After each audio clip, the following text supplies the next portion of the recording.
Hello friends, आप सभी का हमारे ऑनलाइन प्लेटफॉर्म स्टडी विद जी के यूट्यूब चैनल पर हार्दिक स्वागत है। तो आज हम चर्चा करने वाले हैं अंतर्राष्ट्रीय राजनीति एवं संबंधों पर आधारित हमारी जो महत्वपूर्ण प्रश्नोत्तर सीरीज चल रही है उसका पार्ट 12 लेके मैं आपके समक्ष उपस्थित हूं, जिसमें हम अंतर्राष्ट्रीय राजनीति एवं संबंधों पर आधारित महत्वपूर्ण सवालों के बारे में चर्चा करेंगे जो आगामी प्रतियोगी परीक्षाओं की दृष्टि से हमारे लिए बहुत ही महत्वपूर्ण है। तो आइए शुरुआत करते हैं बिना किसी देरी के। यदि आपने उन पार्टों को नहीं देखा है तो शेष पार्टों की आप जरूर देखिएगा, जिसका लिंक इसी वीडियो सीरीज के नीचे डिस्क्रिप्शन बॉक्स में दिया गया है, या आप हमारे YouTube channel study with GK की प्लेलिस्ट पर विजिट कर सकते हैं, जहां आपको राजनीति विज्ञान और अन्य महत्वपूर्ण वीडियो सीरीज सभी वहां उपलब्ध है, आपको मिल जाएगी। तो पहला क्वेश्चन आपकी स्क्रीन पर रहा है ये।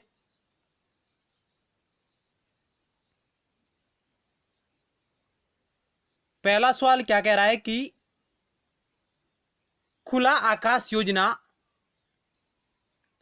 किसके द्वारा प्रस्तुत की गई थी या प्रस्तावित की गई थी?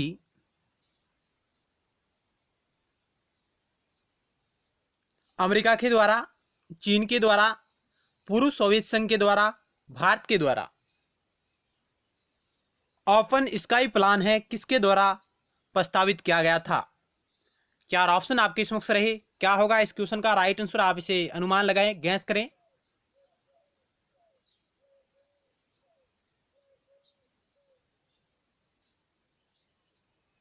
तो इस क्वेश्चन का ऑप्शन एक राइट होगा। अमेरिका के द्वारा खुला आकाश योजना प्रस्तुत की गई थी 1955 में, 1955 में यह योजना प्रस्तावित की गई थी तत्कालीन राष्ट्रपति आइजनहोवर के द्वारा। मुक्त आकाश योजना, खुला आकाश योजना जिसे कहा जाता है, और इससे क्या जुड़े हुए महत्वपूर्ण फैक्ट है उनके बारे में चर्चा करते हैं।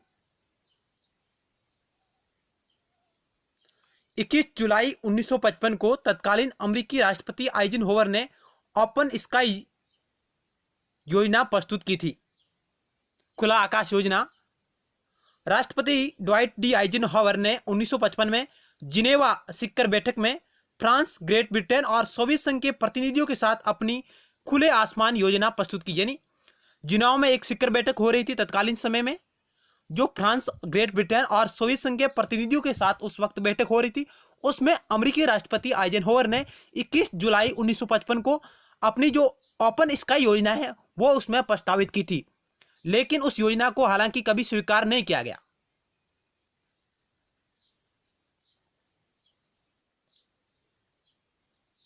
तो ये इसे कब प्रस्तावित किया गया? 1955 में। और किसके द्वारा प्रस्तावित की गई थी? अमेरिका के द्वारा, और तत्कालीन राष्ट्रपति थे ड्वाइट डी आइजनहोवर, जिन्होंने प्रस्तावित की थी जिनेवा शिखर बैठक में। और जिनेवा शिखर बैठक का आयोजन फ्रांस, ग्रेट ब्रिटेन और सोवियत संघ के प्रतिनिधियों के साथ हो रहा था।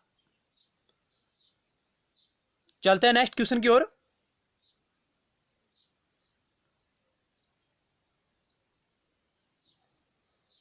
सत्य सेवा तथा मध्यस्थता से क्या अभिप्राय है?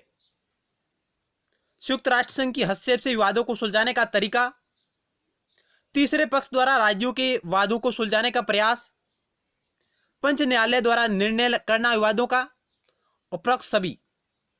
क्या होगा इस सवाल का राइट आंसर? आप चयन करें कि सत्य सेवा तथा मध्यस्थता से क्या अभिप्राय है, क्या तात्पर्य, आप क्या समझते हैं इससे?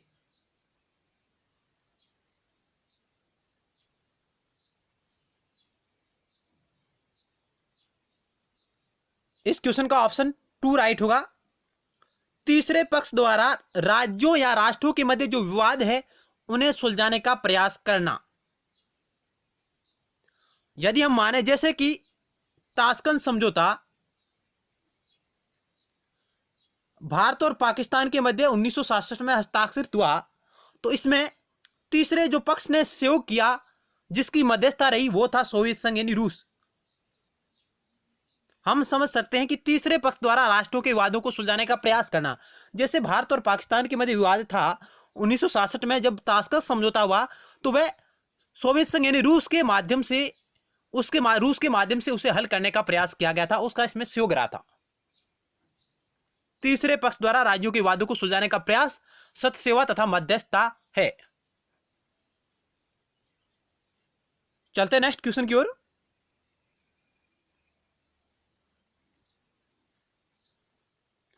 3 नंबर सवाल क्या कह रहा है कि system and process in international politics किसकी रचना है? System and process in international politics किसकी रचना है? Stanley Hoffmann, David Easton, E.H. Carr, Morton केपलान।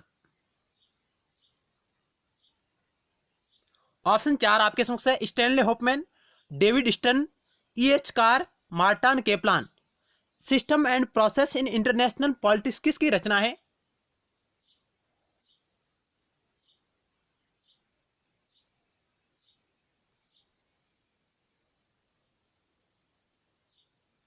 इस क्वेश्चन का ऑप्शन 4 राइट होगा। मार्टन कापलान, जिन्होंने ये पुस्तक लिखी थी system and process in international politics, इन्होंने अंतरराष्ट्रीय राजनीति के अध्ययन का व्यवस्था जो उपागम है वो दिया है मार्टन कापलान ने, और अंतरराष्ट्रीय राजनीति के व्यवस्था उपागम के 6 मॉडल इन्होंने बताए थे मार्टन कापलान ने। ये भी आप फैक्ट नोट करिएगा। चलते हैं नेक्स्ट क्वेश्चन की ओर।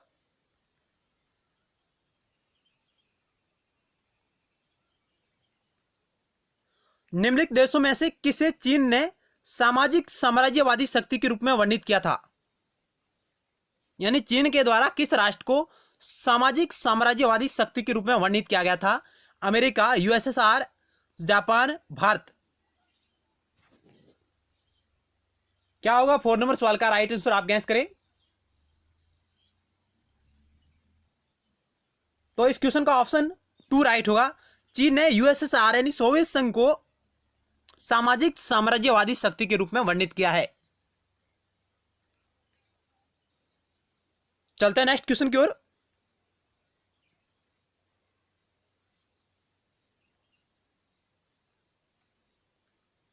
दो 2019 में भारतीय प्रधानमंत्री श्री नरेंद्र मोदी को प्रसिद्ध जायद मेडल किस राष्ट्र के द्वारा प्रदान किया गया था? यानी भारतीय प्राइम मिनिस्टर श्री नरेंद्र मोदी जी को प्रसिद्ध जायद मेडल किस राष्ट्र के द्वारा प्रदान किया या उन्हें सम्मानित किया गया था? किस राष्ट्र के द्वारा? अफगानिस्तान, संयुक्त अरब अमीरात, सऊदी अरब, इजराइल। क्या होगा 5 नंबर सवाल का राइट आंसर?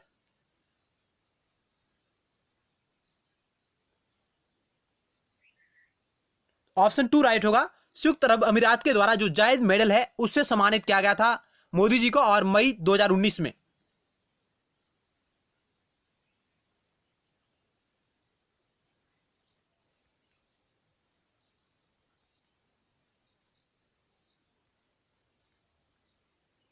संप्रभुता मूलतः संकट का सिद्धांत था, यह मत किसने दिया? यानी संप्रभुता के बारे में किसने कहा कि संप्रभुता मूलतः संकट का सिद्धांत था, यह मत किसने दिया? George Catlin, Machiavelli, Walt Whitman, H crab.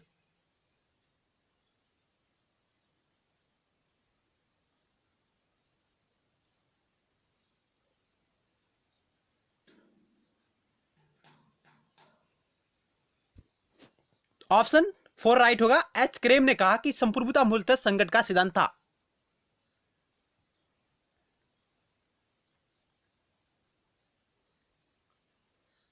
यह देश दो चट्टानों के बीच खिले हुए फूल के समान है, किस देश की ओर संकेत किया गया है, इशारा किया गया है? भूटान, नेपाल, बांग्लादेश, भारत। तो इस क्वेश्चन का ऑप्शन बी राइट होगा। नेपाल की तरफ यह इशारा किया गया कि यह देश दो चट्टानों के बीच खिले हुए फूल के समान है।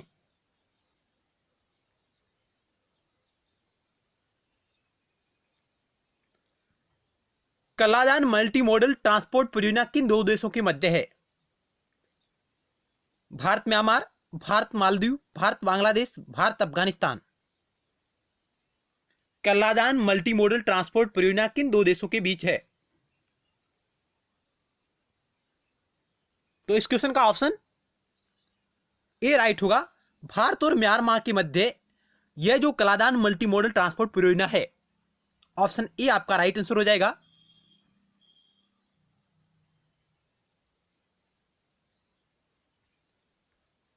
Kaladan multi modal transport project एक परियोजना है जो कोलकाता के पूर्वी भारतीय बंदरगाह को म्यांमार में शीतवे बंदरगाह के साथ समुद्र से जोड़ेगी। यानी जो Kaladan multi modal transport project है जो कोलकाता के पूर्वी भारतीय बंदरगाह को म्यांमार के सितवे बंदरगाह के साथ समुद्र से जोड़ेगी, जिसके माध्यम से जो पूरे भारत है उसके साथ जो व्यापारिक गतिविधियां हैं उसे और आसानी से हल किया जा सके, जो आवागमन का जो रास्ता है उसे और तेजी से बढ़ावा जा सके।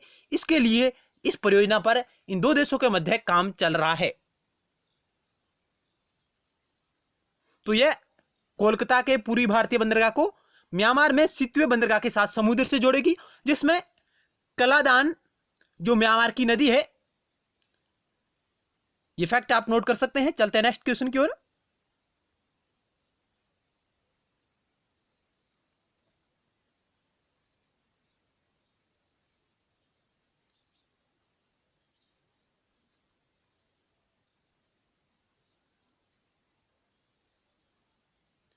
नाइन नंबर सवाल क्या कह रहा है कि एनपीटी और सीटीबीटी के बारे में निम्नलिखित कथनों पर विचार करें।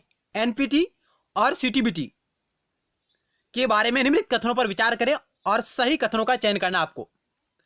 कथन पहला कह रहा है कि भारत ने न तो एनपीटी पर हस्ताक्षर किए हैं और न ही इसकी पुष्टि की है। कथन दूसरा कह रहा है कि भारत ने सीटीबीटी पर हस्ताक्षर किए हैं लेकिन अभी तक इसकी पुष्टि नहीं की।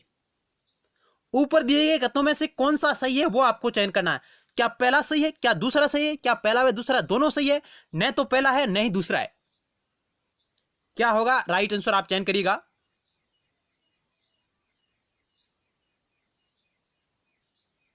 एनपीटी परमाणु अप्रसार संधि,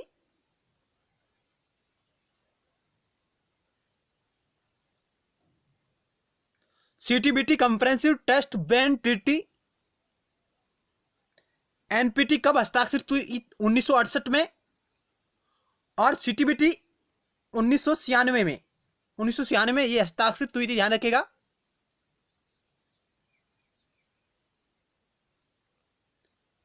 तो इस क्वेश्चन का ऑप्शन है एक राइट होगा, ऑप्शन ए। केवल पहला कथन सही है कि भारत ने न तो एनपीटी पर हस्ताक्षर किया है और न इसकी पुष्टि की है। यह पहला बिल्कुल सही है क्योंकि भारत इस एनपीटी को परमाणु अप्रसार संधि को भेदभावपूर्ण मानता है। भारत ने सीटीबीटी पर हस्ताक्षर की है लेकिन अभी तक इसकी पुष्टि नहीं की। यह गलत है। गलत क्यों है? क्योंकि भारत ने सीटीबीटी पर ही हस्ताक्षर नहीं किया है। जब हस्ताक्षर भी नहीं किया तो उसकी पुष्टि वो कैसे करेगा? ऑप्शन 2 इसलिए गलत हुआ कि भारत ने न तो एनपीटी पर हस्ताक्षर किए न ही सीटीबीटी पर हस्ताक्षर किए। चलते हैं नेक्स्ट क्वेश्चन की ओर।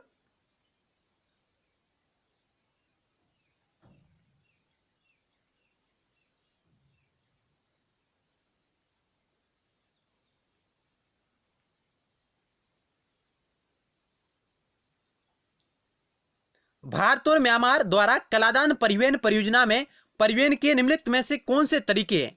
यानी जो प्रोजेक्ट परियोजना चल रही है, परिवहन परियोजना भारत और म्यांमार द्वारा कलादान परियोजना चल रही है, उसमें परिवहन के कौन से तरीकों को समावेशित किया जा रहा है? सड़क, रेलवे, शिपिंग, अंतर्देशीय जल परिवहन। नीचे दिए गए कोड का उपयोग करके सही उत्तर चयन करें। यानी कलादान परिवहन परियोजना जो संचालित हो रही है, जो प्रोजेक्ट चल रहा है, उसमें परिवहन के कौन कौन से मार्ग अपनाए जा रहे हैं? क्या सड़क भी शामिल है? क्या रेलवे भी शामिल है? क्या शिपिंग भी शामिल है? क्या अंतर्देशीय जल परिवहन भी शामिल है?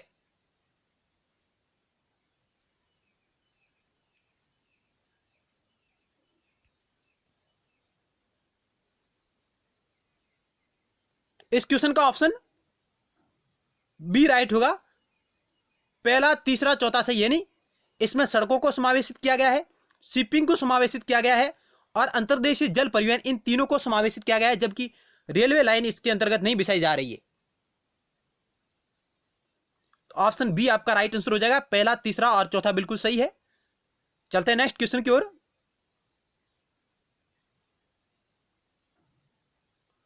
इसके बारे में हम पहले चर्चा कर चुके हैं।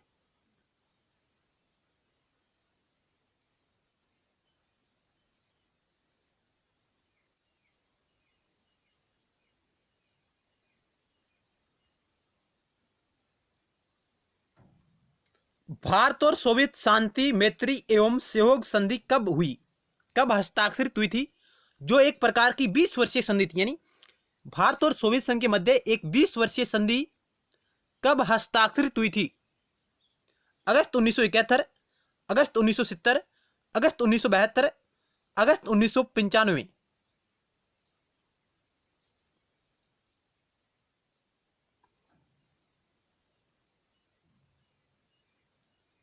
तो इस क्वेश्चन का ऑप्शन ए राइट होगा। 9 अगस्त 1971 को, यानी 9 अगस्त 1971 को भारत और सोवियत संघ के मध्य 20 वर्षीय शांति, मैत्री और सहयोग संधि पर हस्ताक्षर हुए थे। ऑप्शन ए आपका राइट आंसर होगा।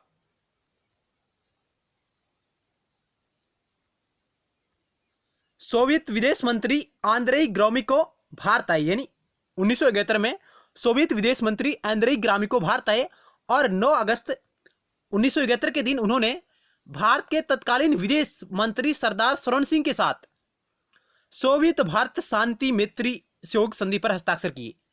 यह आप महत्वपूर्ण फैक्ट नोट करिएगा कि सोवियत संघ के विदेश मंत्री आंद्रेई ग्रोमिको भारत आते हैं और 9 अगस्त 1971 का दिन इन दो देशों के मध्य नए रिश्तों के आयाम लेकर आया है और तत्कालीन भारतीय विदेश मंत्री सरदार शरण सिंह, इन दोनों ने मिलकर भारत शांति मैत्री और सहयोग संधि, सोवियत भारत शांति मैत्री सहयोग संधि पर हस्ताक्षर किए।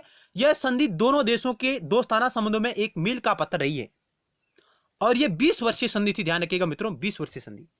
जबकि भारत और बांग्लादेश के मध्य 25 वर्षीय जो संधि हस्ताक्षरित हुई है, मैत्री संधि भारत और बांग्लादेश के मध्य, ध्यान रखिएगा, यह हुई थी आपकी 1972 में।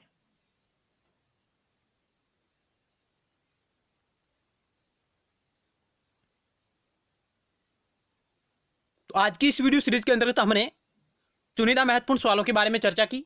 मिलते हैं नेक्स्ट टाइम और नए टॉपिक के साथ और महत्वपूर्ण सवालों के साथ। धन्यवाद।